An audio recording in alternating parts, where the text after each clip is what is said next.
Coucou les amis, on se retrouve sur cette vidéo émulation Wii U avec l'émulateur Cemu que je fais tourner sur Windows 10, mais il peut très bien tourner également sur Windows 7. Donc on va pas perdre de temps, je vais prendre les véhicules en 100 cm3, Mario. Là on a le choix des cartes, je prends le kart standard, vraiment la formule de base. On lance le Grand Prix et puis je vous explique tout ça.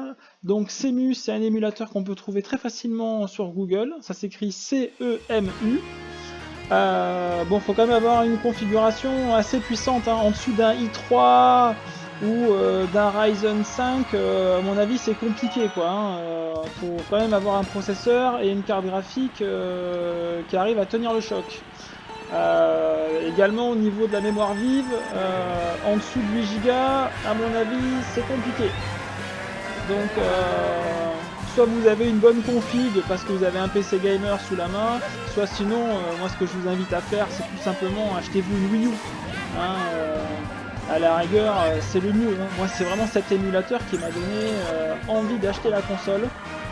Donc comme quoi c'est vrai qu'on dit souvent voilà, que les émulateurs ça remplace les consoles, mais vous voyez que on peut aussi avoir envie d'avoir les deux, et l'un n'empêche pas l'autre.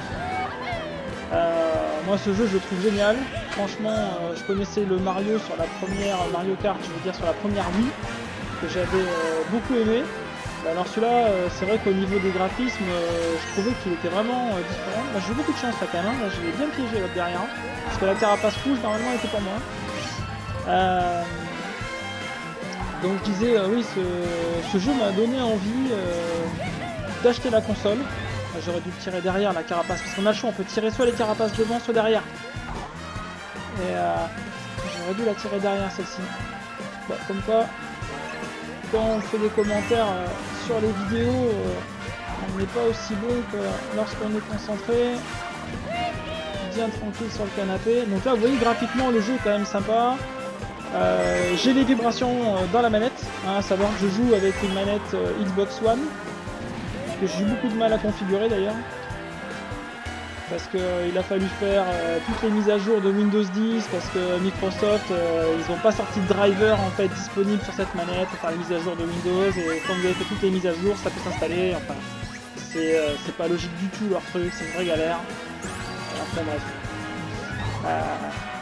En tout cas l'émulateur lui fonctionne très bien, une fois que tout ça c'est configuré ça fonctionne super bien. Il faut trouver un ISO ensuite donc sur internet et puis trouver la clé qui permet de débloquer en fin de compte le jeu. Ah, celui-là, je vais y avoir droit à celui-là. Ah non, même pas. J'ai de la chance. Dernier petit drift. Et on franchit la ligne d'arrivée. Donc voilà, j'espère que cette vidéo vous aura plu, que ça vous donnera l'envie d'acheter une console Wii U ou de tester l'émulateur. À vous de voir. En tout cas, je vous rappelle que pour jouer à des jeux sur émulateur, il faut disposer bien sûr de l'original du jeu et de la console. Ça c'est ce qui est demandé normalement légalement. Donc voilà, je me dois de vous le rappeler. Après, chacun prend ses responsabilités. Et puis donc, je vous souhaite sur ce une bonne soirée. Et puis je vous dis donc à très bientôt. Allez, au revoir, ciao ciao.